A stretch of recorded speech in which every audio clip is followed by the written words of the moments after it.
suit, they got this iconic photo. And the reason I tell this story, of course, is the nature of risk. If you want to be good at what you're doing, right, then you can always take the safe way, and there's nothing wrong with that. Absolutely nothing wrong with that. But if you want to be great at what you do,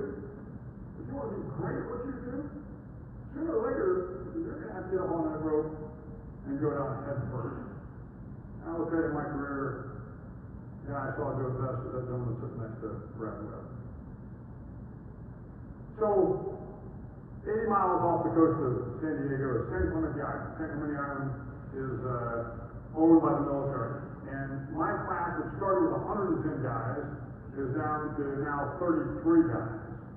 And so this is the last 3 weeks of training, and we go from San Diego, and we fly out to San Clemente Island, and the first event of the evening is the night swim, where the instructors are going to take us about 3 or 4 miles off the beach.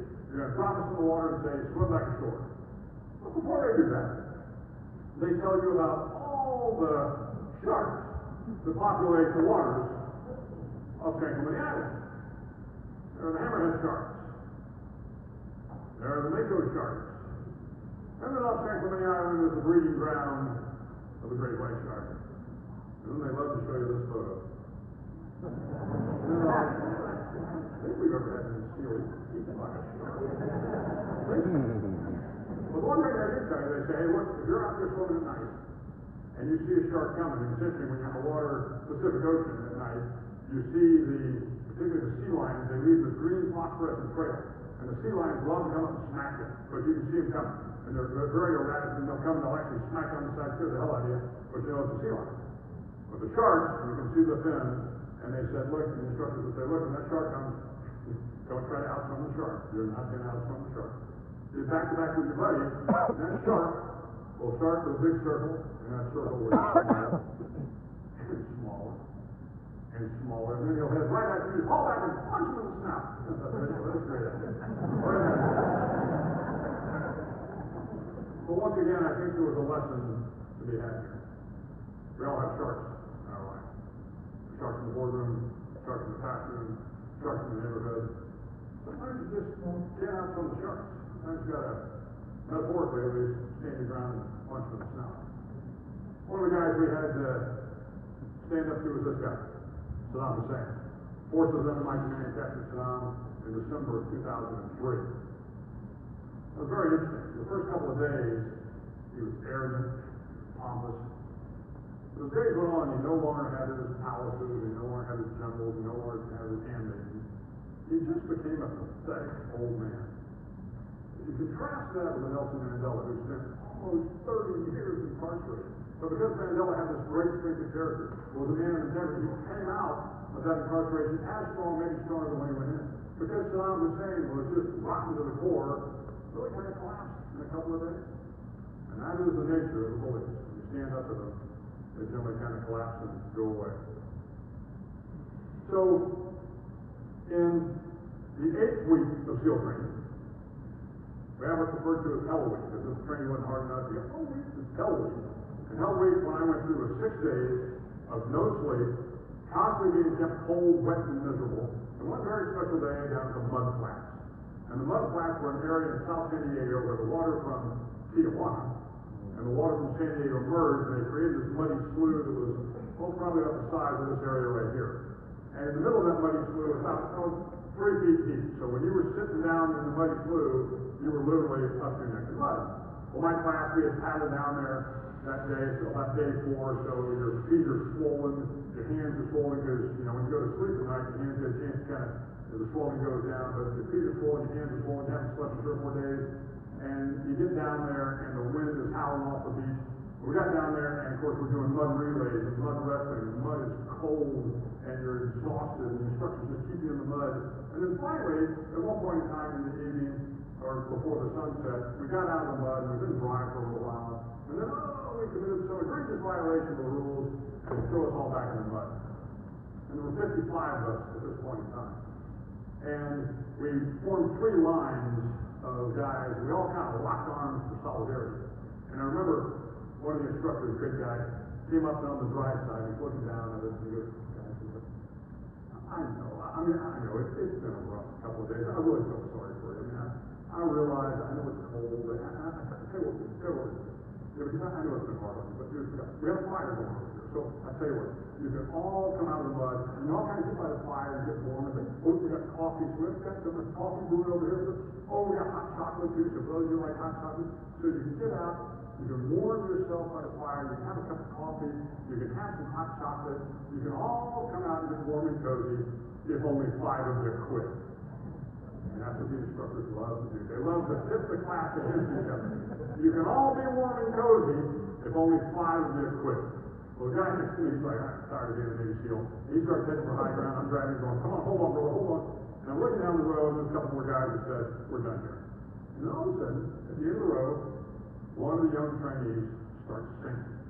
I remember the instructor going, hey, you, stop singing. And then another guy starts singing. Hey, you guys, stop singing.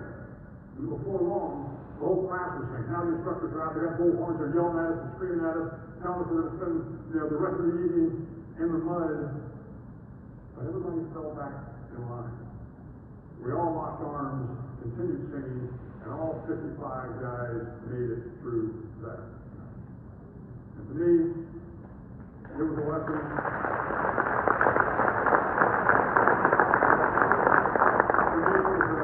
It was a lesson about hope. Everybody realized if that young sailor could start singing when he was up to his neck in mud, when he was freezing cold, when he hadn't slept in 3 or 4 days, when the wind was howling off the beach, if he could start singing, maybe we could just hold on until the sun came up. It is the power of hope. I found in my time that there is nothing more powerful in the world than hope. Fast forward about 35 years. I am now a 4-star Admiral. I'm in charge of all U.S. Special Operations, stationed down in Tampa, Florida. And I would routinely go up to Walter Reed, where some of our most serious injuries were brought, particularly the guys that had lost arms or legs and IED blast. And so I went up there at one point in time, and I'm talking to 5 of my guys, and their wives and girlfriends are there. But I knew these guys' units. I only knew the SEAL personally, but I knew the rest of the guys. They were in the Ranger unit, they were Green Berets. And I knew how to talk to my guys, you know. I mean, we talked football, we talked their unit, you know. So I spent about 2 hours with the guys, and as I was getting ready to leave, the sergeant major that was escorting me, a senior list guy escorting me, said, hey, sir, there's another guy we'd like you to talk to. He's not a special operations guy. He was in the 25th Infantry Division in Iraq, and he was in a vehicle, and the vehicle was hit by an explosively formed projectile, simply a rocket. Rocket came in the vehicle, killed everybody in the vehicle, and left him as a quadruple amputee. And I said, absolutely, I'd love to go talk to the young man. So I go up to the 2nd floor of the Army Rehab Center, and I see the young man leaning against the rail. And of course, he's only this tall because he's got no legs. He's wearing what we refer to as his shorties, the prosthetic they give you that kind of learn your balance before they give you the bigger one. So I came over to him and I knelt down so I could get eye to eye with him. And I just didn't know what to say. I mean, again, it was just, I didn't know what to tell the young man. And he must have seen something in my eyes. There's some sense of pity, some sense of remorse. And he looks at me and he says, sir, I'm 24 years old. I'm going to be just fine. I'm 24 years old. I'm going to be just fine. I never forgot. I commanded a force of 70,000 men and women that influenced another force of 1 million. And this young man gave me hope that no matter how bad my days were going to be, it would never be as bad as this. And if he could have a positive attitude, if he could have hope, then I could too. You know, in your life, you're probably not going to get a chance to capture Saddam Hussein or rescue a Capitol to give it a lot, but every single one of you will have an opportunity to thank someone, to pat him on the back, to write him a letter. Don't ever pass up that opportunity. You have no idea the cascading effect of a little bit of hope. Finally, in SEAL training, there's a bell. All you have to do is quit. Is ring the bell. To ring the bell, you no longer have to get up crack down. To ring the bell, you no longer have to do long swims. You no longer have to do long runs. You no longer have to be cold, wet, and miserable. All you have to do to quit is ring the bell. But if you want to be successful in life, you don't ever ring that bell. questions today are pretty straightforward. Start your day with a task completed. Find someone to help you through life. Respect everyone. Know life's not fair, that you're going to fail occasionally. But if you take some risks, if you lift up the downtrodden, if you give people hope, and if you never ever give up, if you do these things, I can guarantee you, you are going to be successful in life. So thank you all very, very much for having me here tonight.